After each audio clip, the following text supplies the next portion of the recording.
দফা আমরা 18 জুলাই তৈরি করেছিলাম।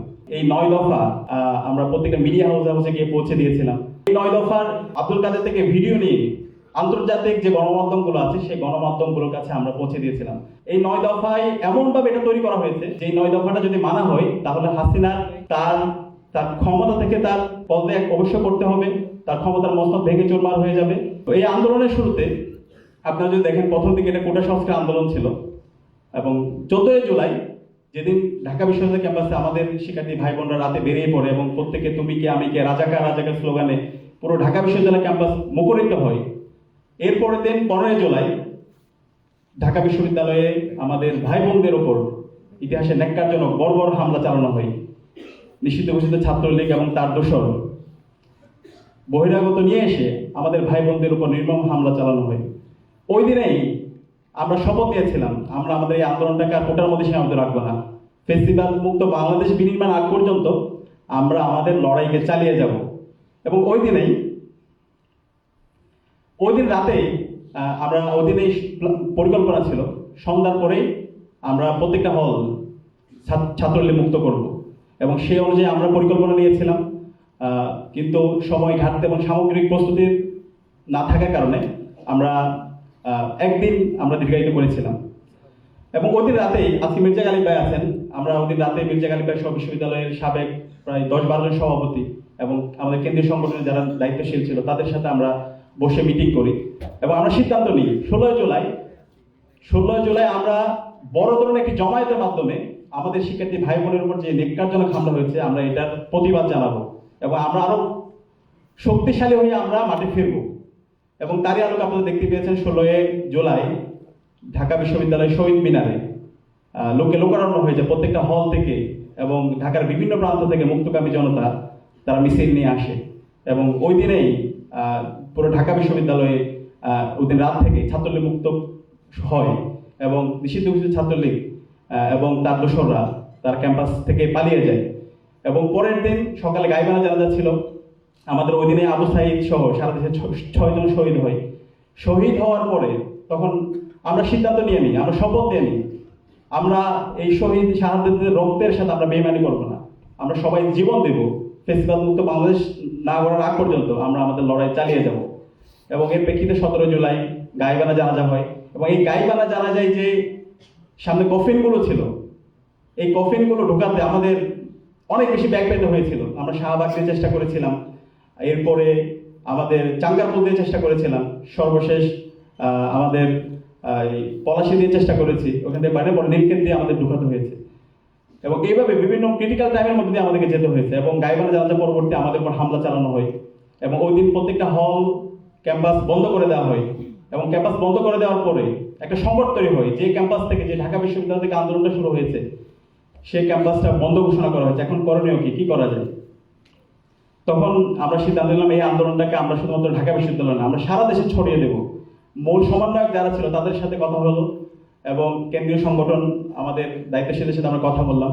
এর পাশাপাশি প্রাইভেট ইউনিভার্সিটির যারা দায়িত্বশীল ছিল ওনাদের সাথে কথা বললাম, সামগ্রিকভাবে সবার সাথে কথা হয় এবং আলহামদুলিল্লাহ এরপর দিন 18 জুলাই আমরা প্রাইভেট ইউনিভার্সিটি সহ সারা দেশে সকল আপামর ছাত্র জনতার স্বতঃস্ফূর্ত আমরা বিস্ফোরণ দেখতে পেয়েছি, যার মাধ্যমে এই আন্দোলনটা সারা দেশব্যাপী ছড়িয়ে পড়ে। এবং ওই সময় আমরা শুনতে পাচ্ছিলাম যে কোনো সময়ে ইন্টারনেট অফ হয়ে যেতে পারে এবং কারফিউ জারি করা হইতে পারে। তো আমরা তখন সবাই বসে বিশ্ববিদ্যালয়ে এখানে মির্জা গালিব ভাই আছে এবং রিফাত ভাই আছে, এরকম আমরা 7-8 জন সভাপতিরা আমরা বসে আমরা কর্মসূচি প্রণয়নের ব্যাপারে আমরা সিদ্ধান্ত নিচ্ছিলাম। আমরা এমন একটি কর্মসূচি আমরা নির্ধারণ করব, এমন কর্মসূচি থাকবে যেখানে নেতা থাকুক আর না থাকুক কিন্তু আন্দোলন চলতে থাকবে। এবং সেই আলোকে আমরা 9 দফা তৈরি করেছিলাম। এই 9 দফা আমরা 18 জুলাই তৈরি করেছিলাম এবং 9 দফা তৈরি করার পরে 19 জুলাই আপনার যারা কারফিউ যারা করা হয়েছিল, ইন্টারনেট ব্ল্যাক আউট, হঠাৎ করে ইন্টারনেট নাই, পুরো দেশে অন্ধকার, কি হচ্ছে কেউ কিছু বুঝতে পারছিল না।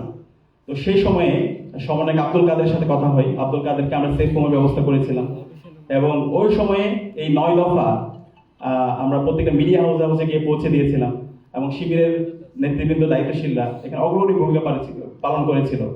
এবং এই 9 দফার আব্দুল কাদের থেকে ভিডিও নিয়ে আন্তর্জাতিক যে গণমাধ্যমগুলো আছে সেই গণমাধ্যমগুলোর কাছে আমরা পৌঁছে দিয়েছিলাম এবং আপনারা যদি এই 9 দফা দেখেন, এই 9 দফায় এমনভাবে এটা তৈরি করা হয়েছে যে এই 9 দফাটা যদি মানা হয় তাহলে হাসিনার তার তার ক্ষমতা থেকে তার পদত্যাগ অবশ্যই করতে হবে, তার ক্ষমতার মস্তক ভেঙে চুরমার হয়ে যাবে।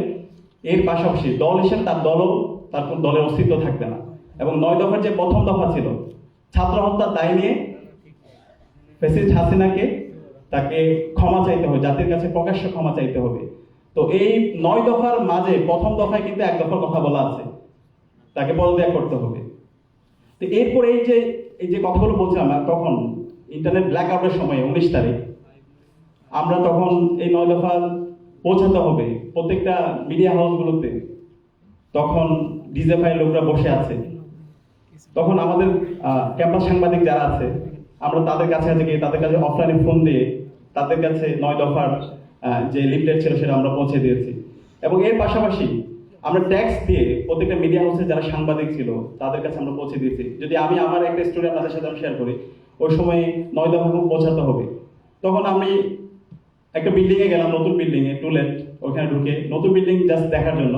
এর মধ্যে ঢুকে ওখানে গিয়ে 9 দফার যে বিষয় যে টেক্সট আছে সেই টেক্সটটা সবাইকে সবার সাংবাদিকদের কাছে মেসেজ করে এইভাবে পাঠিয়ে তারপর আবার সিমটা খুলে এরপর হচ্ছে আবার ব্যাক করা। তখন দেখতে পাচ্ছিলাম আমার আশেপাশে এজেন্সির লোকরা ঘোরাফেরা করতেছে, কিন্তু আমি ওইখানে সিমটা খুলে ডিভাইস চেঞ্জ করে আবার নিচে এসে আবার হচ্ছে সম্পৃক্ত হওয়া।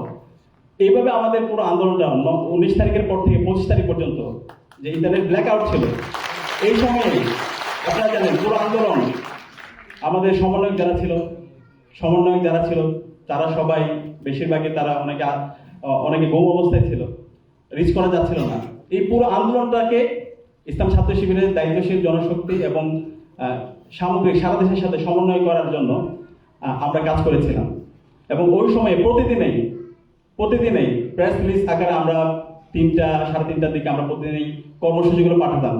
52 সমন্বয়কের তাদের প্রেস রিলিজ, 62 সমন্বয়কের প্রেস রিলিজ, এভাবে প্রতিদিনই প্রেস রিলিজ গেছে। এবং এখন আমার যে একটা নাম্বার আছে সেই নাম্বার থেকে আমি প্রতিদিন সাংবাদিকদের কাছে আমি প্রেস রিলিজগুলো পাঠিয়েছিলাম। এখনো ক্যাম্পাস সাংবাদিক যারা আছে, বড় বড় মিডিয়া হাউসে যারা সাংবাদিক আছে তাদের কাছে সেগুলো ডকুমেন্টস হিসেবে আছে। তো ওই সময় এই যে ক্রিটিক্যাল টাইম, এখন আমরা যত সহজে বলছি খুবই ক্রিটিক্যাল টাইমে আমরা এই কাজগুলো করেছি। এবং এখানে এই সময় যদি আমরা দেখতে পাই আমরা আল্লাহ তাআলা আমাদেরকে লিড করার সুযোগ দিয়েছে। এবং এখানে আমরা যদি দেখতে পাই ওই সময়ে যাত্রাবাড়ি, মিরপুর, রামপুরা, বাড্ডা থেকে শুরু করে সারা দেশের স্বতঃস্ফূর্ত মুক্তিকামী জনতা তারা রাস্তায় নেমে পড়েছিল। তারা ফেসিবাদ মুক্ত বাংলাদেশ বিনির্মাণের জন্য তাদের বুক পেয়ে তারা পেতে দিয়েছিল। এবং তাদের শক্তির মাধ্যমে আজকে আমরা ফেসিবাদ মুক্ত বাংলাদেশ পেয়েছি আলহামদুলিল্লাহ। এবং ওই সময়ে যে ইন্টারনেট ব্ল্যাক আউট অবস্থায় ছিল, ওই সময় সারা দেশে অফলাইনে একটা নেটওয়ার্ক তৈরি করতে হবে। সে অফলাইনে নেটওয়ার্ক তৈরির কাজটা করেছিল আমাদের বিশ্ববিদ্যালয়ের সাবেক সভাপতি ছিল এবং কেন্দ্রের বর্তমান সাহিত্য সম্পাদক সিফাতুল্লাহ ভাই। এবং এর পরবর্তীতে 25 তারিখের পরে আমাদের সবাই দেখা গেছে হচ্ছে মানে অনেকে হতাশ, আর সম্ভব না, হাসিনা টিকে গেছে, এখন আবার হচ্ছে আমাদের ক্যাম্পাসে ফিরতে হবে। অনেকের এই ধরনের বিভিন্ন ধরনের পরামর্শ আসছিল, কিন্তু আমরা শপথ দিলাম যে এতগুলো মানুষের জীবন গেল, প্রায় 600 থেকে 700 মানুষ শহীদ হলো, এই শাহাদাতের সাথে এই শহীদের সাথে আমরা বিট্রে করতে পারি না। ফেসিবাদ মুক্ত বাংলাদেশ বিনির্মাণ আগ পর্যন্ত আমরা আমাদের লড়াই চালিয়ে যাবো ইনশাআল্লাহ। সেখানে যদি আমি একজন থাকি একাই আমরা লড়াই চালিয়ে যাবো ইনশাআল্লাহ। সে আলোকে আমরা তখন আমাদের মূল সমন্বয়ক যে 6 জন ছিল প্রথম দিকে প্রথম স্তরের, আমরা যখন তাদেরকে গুম করে ফেলা হলো, তাদেরকে ডিবি কার্যালয়ে নিয়ে যাওয়া হলো, তখন দ্বিতীয় সারি যারা সমন্বয়ক ছিল আমরা তাদেরকে সেফ হোমের ব্যবস্থা করলাম। এবং ওই সময়ে আপনারা জানেন আল জাজিরার অনুসন্ধান ইনভেস্টিগেটিভ জার্নালিস্ট জুলকারনাইন সাইদ ভাইও আমাদেরকে বিভিন্নভাবে হেল্প করেছিল। এবং দেশীয় এবং আন্তর্জাতিক বিভিন্ন সাংবাদিক, সুশীল সমাজের প্রতিনিধি, তাদের সাথে আমার রেগুলার যোগাযোগ হতো। এবং ওই সময় সিকিউরিটি কনসার্নের কারণে আমি সালমান নামে আমি সবার সাথে যোগাযোগ করতাম, যেহেতু বিষয়গুলো মাথায় রাখতে হবে। তো সালমান নামে আমি সবার সাথে যোগাযোগ করতাম, অনেকের সাথে তখন যোগাযোগ করতো, তখন তাদেরকে আমরা সেফ হোমের ব্যবস্থা করেছিলাম। এবং প্রথম শহীদদের যে তালিকা প্রকাশ করা হয় স্টুডেন্টস এগেইনস্ট অপারেশন নামে একটি প্ল্যাটফর্ম থেকে আব্দুল হান্নান মাসুদ প্রেস কনফারেন্সের মাধ্যমে পেশ করেছিল, সেই তালিকাটা আমরা তৈরি করেছিলাম। 19 তারিখ থেকে 25 তারিখ পর্যন্ত আমরা প্রতিদিন আমাদের অনেকগুলো টিম আমরা ভাগ করে নিয়েছিলাম। তখন আমাদের একটা টিম তারা প্রত্যেকটা হাসপাতালে যেত, হাসপাতালে গিয়ে লাশের স্তূপ পড়ে আছে সেখানে গিয়ে তাদের পরিচয় যতটুকু পারা যায় সেটা আমরা আইডেন্টিফাই করার চেষ্টা করতাম, এবং এই আলোকে আমরা তালিকা প্রকাশ করেছিলাম, এবং এটাই ছিল সর্বপ্রথম শহীদদের তালিকা। এরপরে যে কর্মসূচিগুলো হয়েছে 2 তারিখ পর্যন্ত, প্রত্যেকটা কর্মসূচিগুলো সবার সাথে পরামর্শ করে, যতগুলো স্টেক হোল্ডার ছিল এখানে সকল অংশীজনদের সাথে পরামর্শ করে আমরা সার্বজনীনভাবে আমরা আমাদের কর্মসূচিগুলো প্রণয়ন করার চেষ্টা করতাম। এখানে যে remembering hour heroes, March for justice, চোখে এবং মুখে লাল কাপড় বেঁধে প্রতিবাদ জানানো, শোককে প্রতিহত করা, এইভাবে যতগুলো কর্মসূচি ছিল সবগুলো কর্মসূচিতে আমরা সবার সাথে পরামর্শ করে এবং সমন্বয়কদের সাথে পরামর্শ করে আমরা এগুলো নির্ধারণ করার চেষ্টা করতাম। আলহামদুলিল্লাহ এর প্রেক্ষিতে আমরা শেষের দিকে দেখতে পেয়েছি মার্চ ফর জাস্টিস প্রোগ্রামের মাধ্যমে শিক্ষার্থীরা আবার এবং আপামর ছাত্র জনতা তারা আবার মাঠে নেমেছে, এবং এর প্রেক্ষিতে পরবর্তীতে আমরা 2 তারিখ যখন মূল সমন্বয়কদের মুক্তি হয় এবং তাদের সাথে সমন্বয় করে 3 তারিখ অসহযোগ আন্দোলন এবং 1 দফা ঘোষণা করা হয়।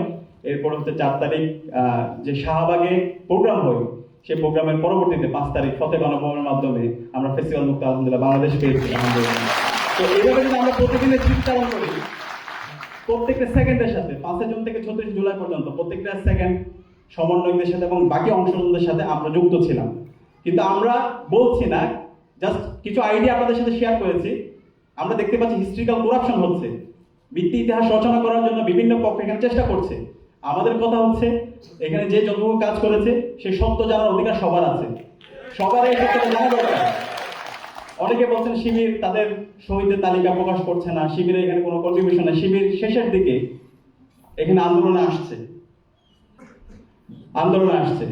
তো আমরা তাদেরকে বলতে চাই, ইসলামী ছাত্র শিবির এই আন্দোলনের শুরু থেকে শেষ পর্যন্ত 5 জুন থেকে 36 জুলাই পর্যন্ত পলিসি মেকিং এবং মাঠ পর্যায়ে বাস্তবায়নের সাথে ইসলাম ছাত্র শিবির যুক্ত ছিল। গত 16 বছরের ফেসিবাদের বিরুদ্ধে যে লড়াই হয়েছে সেই লড়াইয়ের অগ্রসেনানী অগ্রযোদ্ধা ছিল ইসলাম ছাত্র শিবির।